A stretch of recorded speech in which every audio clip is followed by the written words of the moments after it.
Hi, I'm Jane from the Friday Foodie at janeannethompson.com, and today I'm going to show you how to make a pesto using the basil in our gardens. And it's October. It's time to use up our basil. Mine is getting a little weak looking, so I'm going to show you how to go from this to this.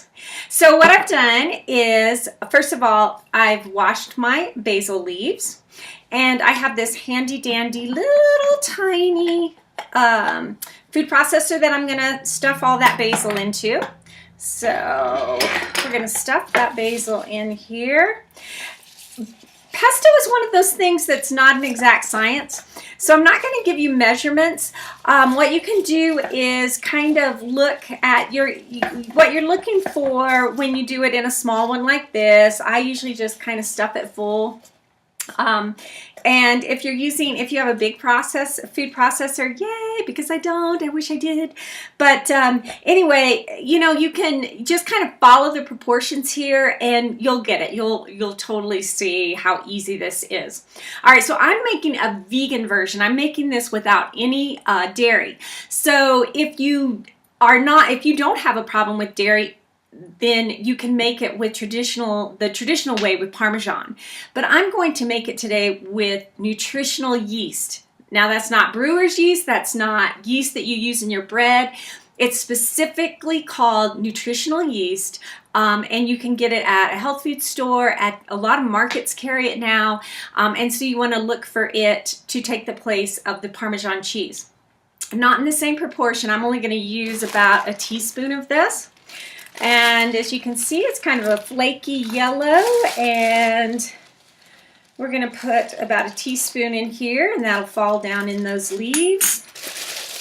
All right, and then I'm going to add just about a quarter cup of toasted almonds. Now I want to tell you, I toast my almonds in a skillet on the stove. So you put them in, you chop them up, you throw them in a hot skillet, and then you keep stirring them. Don't become distracted, because guess what happens? You end up with these nice little black beauties. So don't be distracted when you're toasting your walnuts. Now you can use the traditional piñons as well. They're more expensive these days, so I don't often have them on hand. I use walnuts instead, just as tasty. Okay, so I'm gonna just kind of drop those down in there.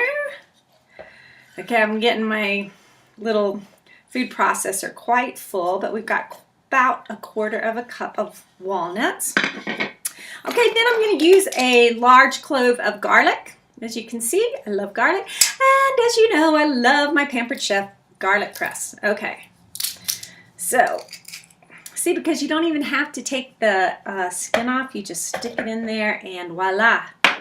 All right, and next we are going to add about 2 tablespoons of water.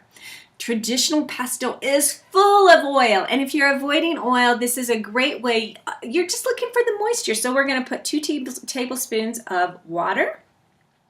And then, so we kind of still have that rich flavor from the oil. It doesn't take much oil to get that flavor. So I'm going to use 1 teaspoon of olive oil. Just 1 teaspoon, that's it.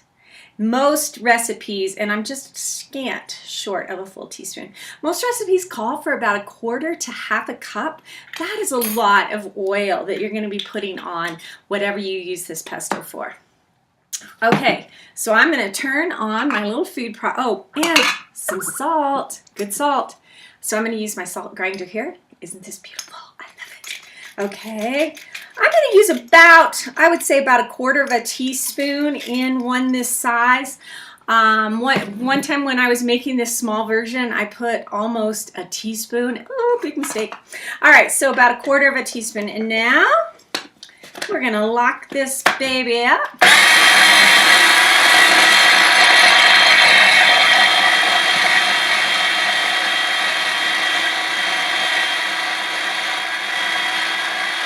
We're just going to do this till it gets, we're going to do this till it gets really smooth, and you may have to push it down in, you may have to add a little bit more water.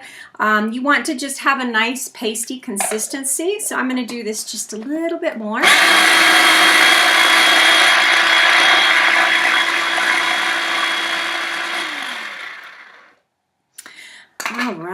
So, okay, and I am using my finger, so, you know, I'm the only one that's going to be eating this, so I don't care if it's my finger. All right, so I would probably generally add just a little more water to this, but you can see that beautiful greenness. Ooh, it's so yummy.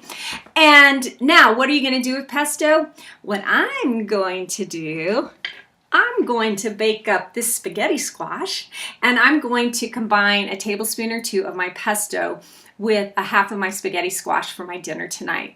Next week, I'll show you how to cook a spaghetti squash.